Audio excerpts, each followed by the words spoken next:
हवाई जहाज के इतिहास में कुछ घटनाएं हमें हिलाकर रख देती हैं और सुरक्षा नियमों को हमेशा के लिए बदल देती है। 2 अगस्त 1985 को डेल्टा एयरलाइंस की फ्लाइट 1911 जो फोर्ट लॉडरडेल, फ्लोरिडा से लॉस एंजल्स, कैलिफोर्निया जा रही थी, Dallas fort worth international airport के पास दुर्घटनाग्रस्त हो गई, जिसमें 130 लोगों की जान चली गई।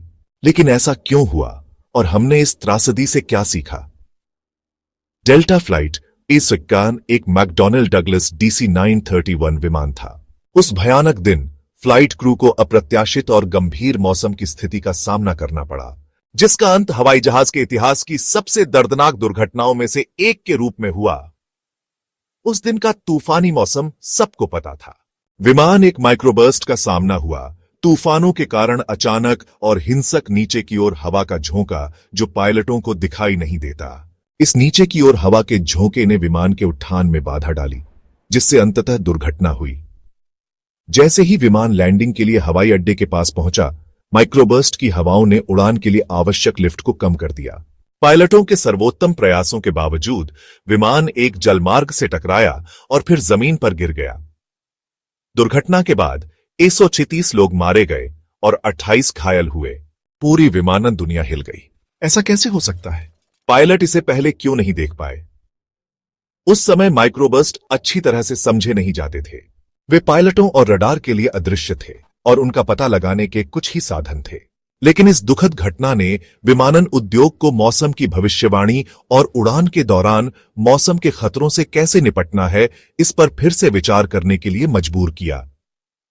इस त्रासदी के बाद विमानन उद्योग और मौसम विज्ञानियों ने नए मौसम रडार सिस्टम विकसित करने के लिए सहयोग किया, जैसे कि ground proximity warning system GPWS और उन्नत मौसम रडार तकनीक, जो इन खतरनाक परिस्थितियों का पता लगाने में सक्षम है।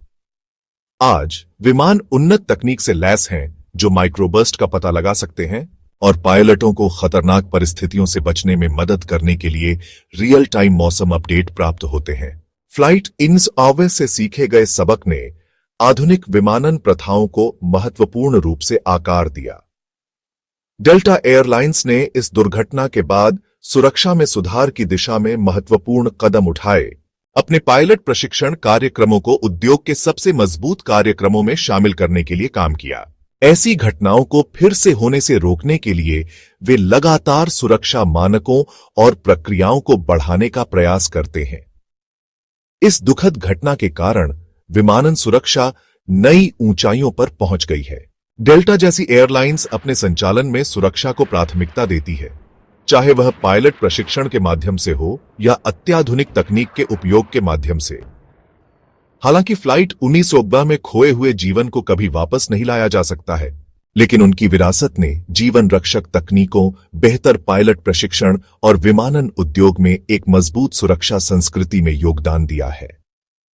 विमानन की दुनिया में सुरक्षा को कभी भी हल्के में नहीं लिया जाता है। त्रासदी से प्रगति का रास्ता लंबा था, लेकिन इसने अंततः सभी के लिए यात्रा को